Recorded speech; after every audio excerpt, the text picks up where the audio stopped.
ងជីក៏គប់នៃក៏មក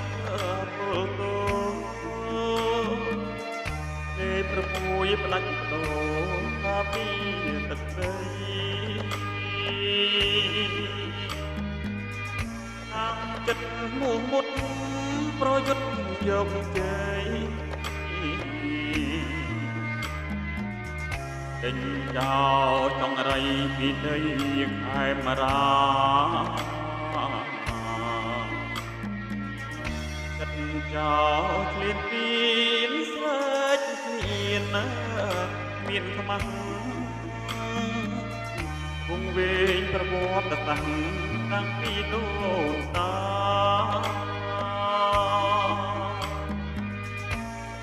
ត្រៀមវិធីឥតត្រែងរអាបំពន់មកចតាមិនចេះស្កប់ស្កល់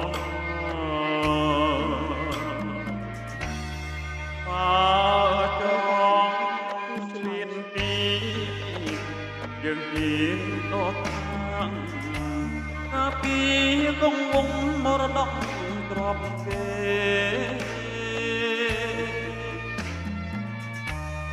ប្រាសាទតាមមកគង់នៅឋិតទេជារបស់ខ្មែរតទៅកូនចៅហើយពូជអ្នកជីមិនចេះហើយលួចខ្លោ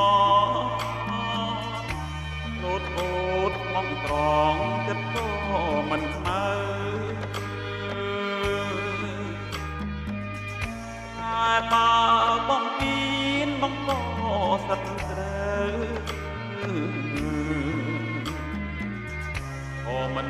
លងខ្លៅទេចាំតែស្លាប់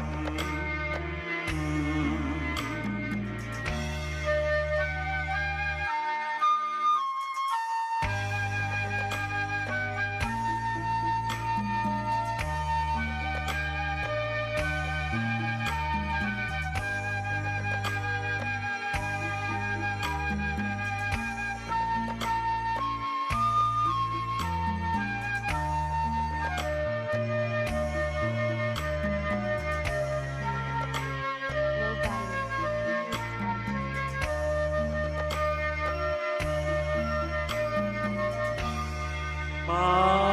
ចង់ឆ្លៀនពីយើងពីអស់ខាងថាពីកងវងមរតកទ្រព្យគេ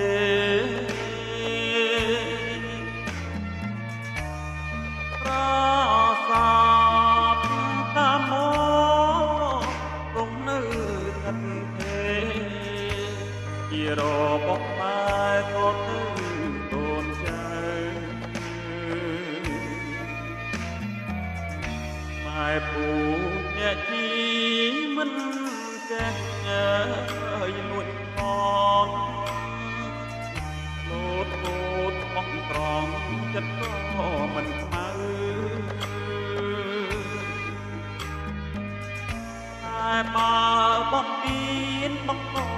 សត្វត្រូវក៏មិនល្ងងខ្លៅទេចាំ